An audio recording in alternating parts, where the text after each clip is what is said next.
Joining us now is Orji Okpe with stories trending around the world. Hello, Jinx. Good morning, Dr. Banji. I love your excitement. Color coding again. Yes, we did it. I just enjoyed yesterday. I thought we should just do it again. Why not? And, right? and we didn't tell you. And we didn't tell you. I thought it looked really beautiful yesterday. Did you see the show eventually? No, darling, I didn't. Okay, Is this going to be a thing? Are we going to have one like day on this program, we will wear what Yorubas call Ashoebi. Yes.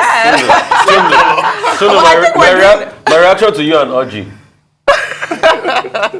Are you hating? Are you hating, You Rufai? didn't plan, it was just a coincidence, just like Oh, that. he had to do that. Rufai, really well. Thank you very much. Oh, and you got your puppy. I did. I Yeah. got it. We're match. Where's yours? Rufai. Well, all right. Good morning to you, viewers. Here are some of the stories that are trending across the globe. In the United States, Ida B. Wells, the famed African-American journalist who worked to expose the horrors of lynching, has now been immortalized by Barbie. She is the latest addition to the Barbie's Inspiring Women series, some of which include Mexican artist Frida Kahlo, NASA mathematician Katherine Johnson, and fencing champion Ibitaj Mohammed. Wells was born into slavery in 1862 and was actively involved in exposing racism and a strong advocate for reforms. In Egypt, Aya Yusa, a school teacher whose dancing video went viral on social media during a trip with her colleagues on a Nile cruise in Cairo, has been called back to her job after the school fired her amid backlash following the viral video. The video stirred up a massive controversy, with some conservatives condemning the teachers for dancing in public. They were accused of misconduct and referred to administrative prosecution. Aya's husband divorced her amid the backlash, days after she lost her job.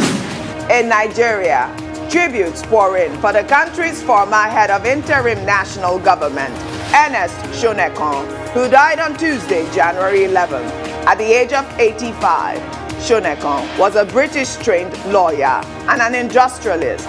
He was in charge of Nigeria's government in 1993 for only 3 months before the late military ruler, General Sani Abacha, ousted him through a coup. He is survived by his wife, Margaret Shonekan, and 4 children. Under sports, fans of the Super Eagles of Nigeria expressed excitement on social media over the team's performance at the Africa Cup of Nations against the Pharaohs of Egypt on Tuesday.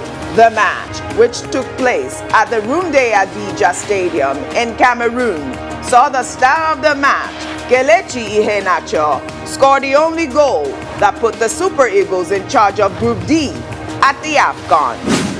Finally, under entertainment, the world continues to pay tribute to comedian and actor Bob Saget, who was best known for his role as the beloved single dad, Danny Tanner, on the sitcom Full House. Saget died at the age of 65 on Sunday, January 9th.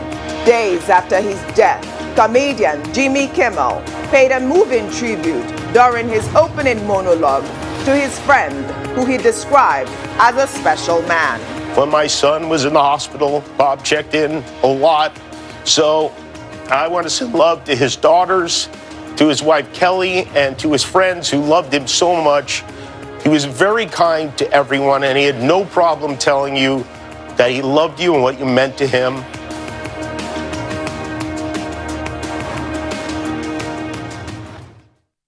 May his soul rest in peace.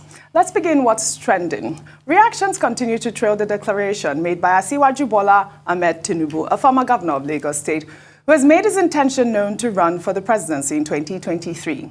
The chief whip of the Senate, Senator Orji Uzor Kalu, who is the latest to join the race, generated reactions on social media after he boasted on Tuesday that he has all it takes to match Tinubu grit for the ticket of the All Progressives Congress. However, the senator said he will be ready to contest the APC presidential ticket with the party's national leader if only the party zones the ticket to the south. I'm the most prepared presidential candidate in Nigeria, anywhere.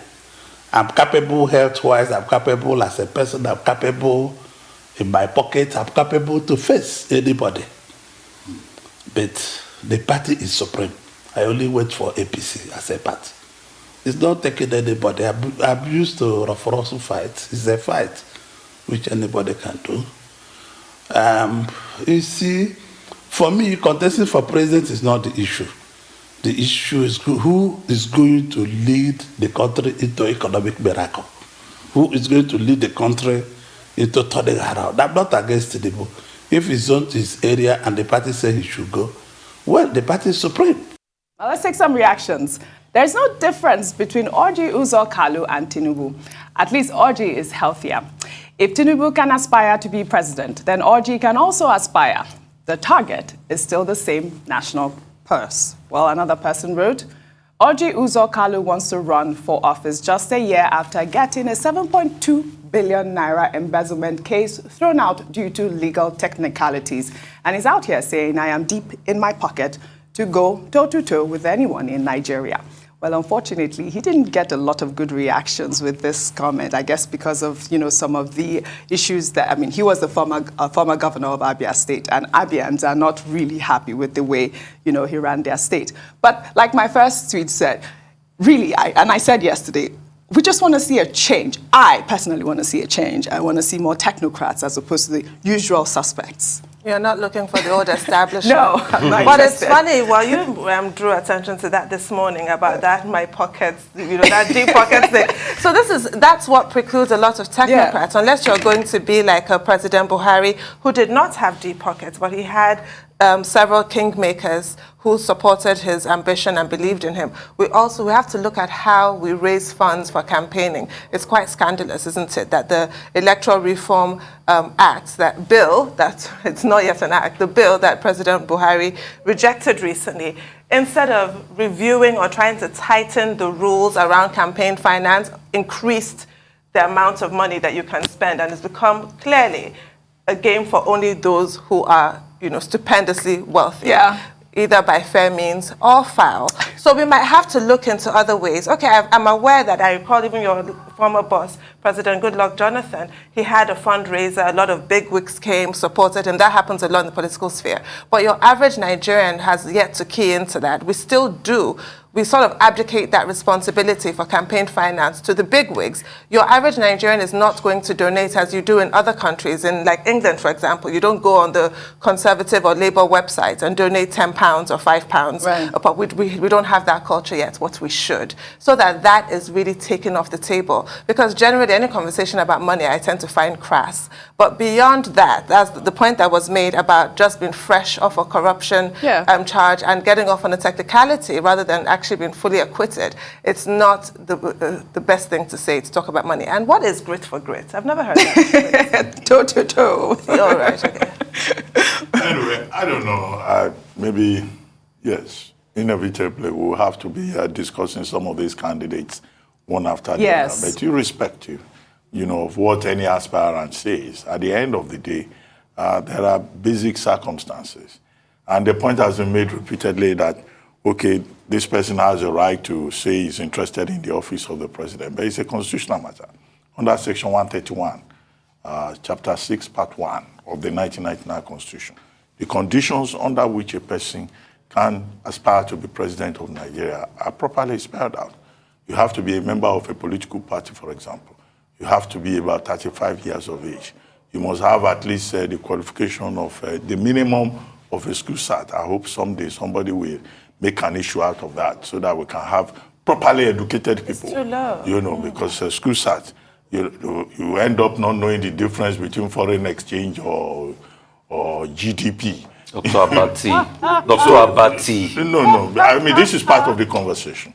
But the people who have shown interest, what we have seen so far, is that, they are eligible under the Constitution.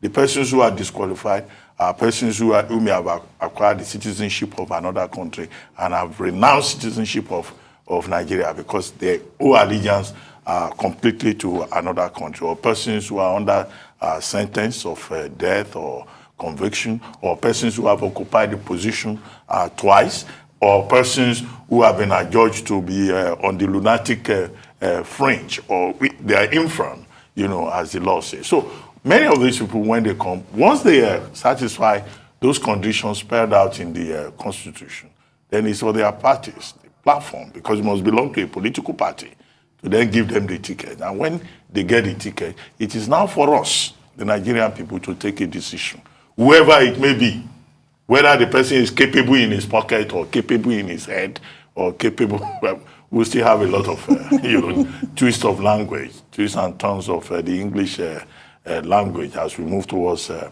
2023 general election. So that's what is important. But what we will insist on is that wherever you come from, whether you are from the south at the end of the day or from the north, the government of the day, as part of its legacy, should put a system in place that will empower the Nigerian people to make an informed choice, to make a free choice, and that their choice will be respected, so that we don't have a situation where people will say, well, we lost, but they rigged it.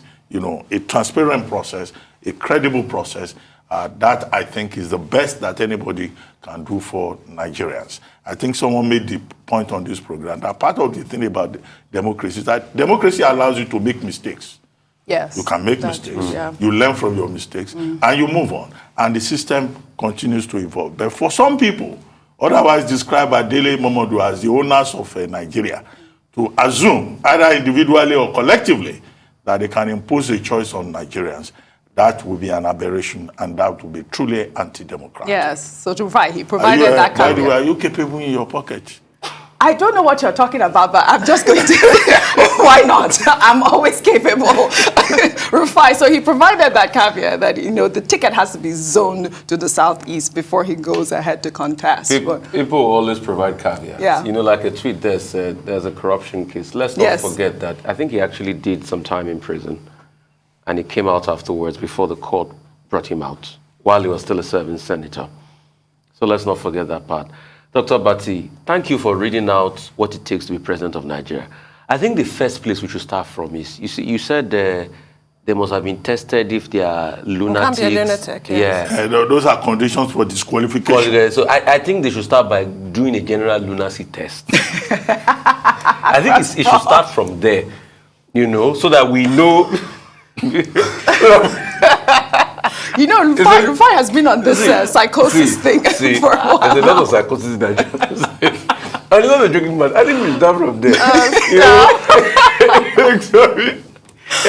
No, Dr. Abati, take for instance, you were saying someone that doesn't know the difference between GDP and foreign, what is it called? Foreign affairs, foreign reserve and things like that. You get, and they say, oh, they want to run the country. I think we start from the lunacy something.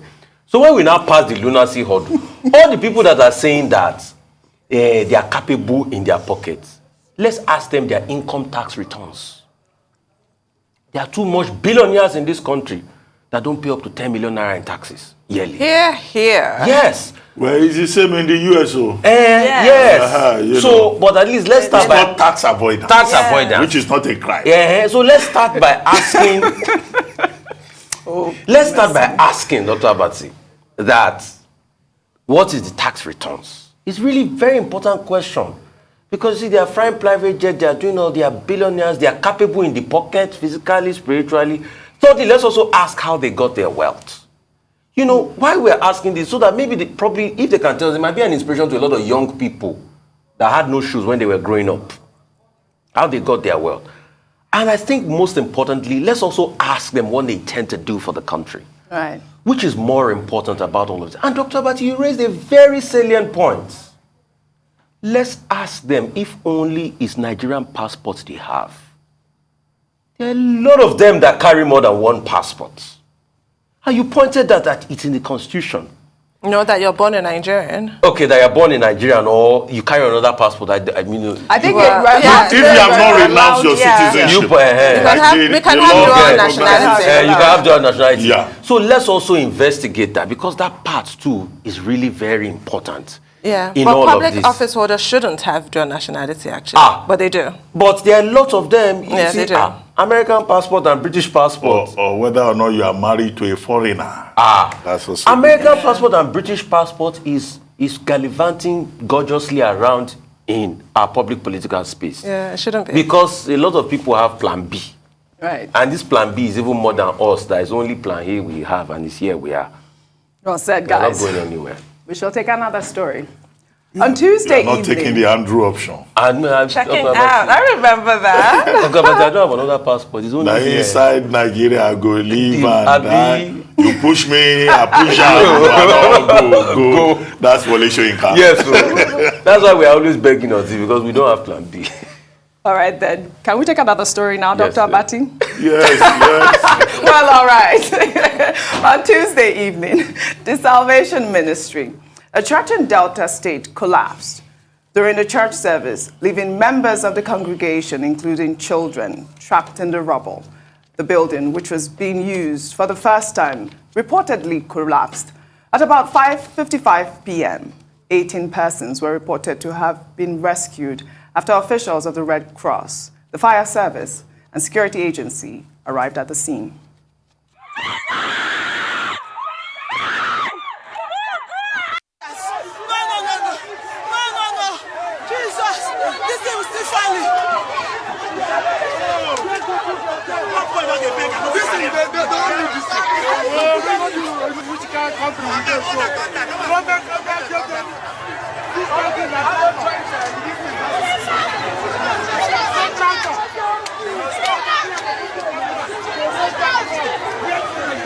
Akeredolu renovation and we are still inside. God of separation.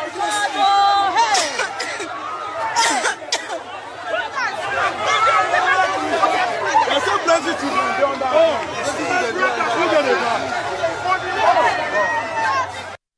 This is so sad. How many times are we going to see this in Nigeria, Tunde Abiola? This is the first time they were worshiping in that building and it just collapsed. 10 people, I believe 2 women and children were among the dead. I mean, it's so sad. I am so heartbroken with this story that happened in my state. I am so upset. And they're still investigating. I mean, there are investigations on the way at this point, but the cause of the collapse, the reason why it's been collapsed is still unknown at this point. Really sad situation. My heart goes out to everyone there. So does mine. I mean, when I was first reading the news, I was hoping, because it wasn't like a high-rise building, that there would be no fatalities. But that's really got nothing to do with it, does it? It depends on where you're hit and how you're hit. People do die, even if it's a bungalow that collapsed, you know. So it's just tragic, and it continues to happen. The building standards are not monitored. They're not followed. This was the first time that the building was being used. Yes. So it was brand new. This shouldn't even happen to even a 100-year-old building. So clearly there were some lapses here. There will be an investigation. Will anybody actually be prosecuted? Even if they are prosecuted, it will not bring back those who have died needlessly and pointlessly. They went to worship. They didn't deserve this. It's tragic. So sad. Well, there's something called the National Building Code. But unfortunately, like many laws in Nigeria, you know, that code is observed more in the breach, and there's no enforcement. Even if you are putting up a small shed, you know, there are specifications as to how you go about it. There is quantity assessment, you know, the quality of materials that you use. But the relevant departments of government do not, you know, do their job. And the price we pay in this kind of a situation is negligence. Negligence backed by corruption. And the thinking by many people, be they church people or non-church people, to think that we can always cut corners in Nigeria. So we pay the price in terms of lives lost. So I align myself with the view that this should be investigated. But the question to ask is, when will the next building collapse? You know, it's become almost a self-fulfilling prophecy, even with regard to market fires. Each time there is a fire in a market, we all hem and haw. You know, this voyeuristic crowd, all these people with small phones will go there and go and take videos. Before you know it's on Instagram. We like entertainment, right? But we don't ever do the right thing. And that this is part of the problem we have. How we have lost a part of our humanism and our sense of decency in this country. This happened in Opanam, in your state, right? Yes, in my state. In Oshimili local government area of Delta State. We hope that the relevant agencies will investigate and, you know, ensure that the people who are responsible, if there is negligence on their side, are sanctioned appropriately, and that the building is sealed off with immediate effect. Rufai. Sad commiserations. We just pray for those, that have been affected at this point in time. But, Orji, I don't have a lot to say. I'll just say that constant building collapse just shows a collapsing system in Nigeria. Really sad. May their souls rest in peace. We shall take our final story. The umbrella body of Yoruba Self-Determination Group, Ilana Omo Oodua Worldwide, headed by Professor Banji Akintoye, has backed the call allegedly made by Rotimi Akeredolu, the governor of Ondo State, for Yoruba people to make use of chicken and homegrown goats at social functions instead of health-threatened cows. The group said that they agree with the governor that 2.5 billion naira is taken out of the Yoruba economy daily to develop the North, which they say is not economically commonsensical. They urge Yoruba people to start developing the ideology of grow what you consume before the actualization of a Yoruba nation becomes a reality. The group further called on all religious and traditional rulers, farmers, butchers, traders, women and youth associations, and the like to join hands in rejecting cow meat across Yoruba land. This is why are you smiling? Because I had a one-woman cow boycott of Nigerian beef. I didn't touch it. What? After the Agatu massacre, I was like, if this is about cows, you can keep your cows. So I do understand the sentiment that drives this kind of statement. That is the healthy sentiment, but I thought that it was a bit too harsh, saying that, it's some sort of meat moving to the north. I mean, isn't it just Nigeria in general? I mean, it's not just the money going into the north. It's even imitative. Yes. The Yoruba group is not being original. Yeah. You recall that last week it was IPOB speaking through Emma Powerful that first said that Fulani cows should be rejected, but that Igbos, with effect from April 2022, if they must eat if they must eat beef, must take only foreign cows. Yeah. I don't know whether these days cows, or cattle also carry a national identification numbers. They do, and they have passports. To do. But I think, look, serious-minded people should not support, this kind of divisive policy. It is so and divisive. the coalition of northern groups, have spoken up against this to say, look, this amounts to a declaration of war. Yes. The coalition even used the word bilateral trade war, and this is in a country that all of us are saying, look, we have to work on our divisions. And to have a state governor, also aligning himself with this kind of divisive politics. And it's strange. And I don't see how they will violate the democracy of my stomach. The democracy of my stomach? Yes, if I want to eat beef from the northern Nigeria, I should be allowed to. Who is dictating to me that I should not eat bokoto or pomo or inu. Why not? I mean, it doesn't have geographical imprint. When it gets into my stomach, it settles down. Global Kotsuya. Anyway, fish is healthier as always. Fish is healthier, really. I mean, if it's the healthy part. Well, thank you guys. Thank you. That's all I have for you on What's Trending today. See you tomorrow.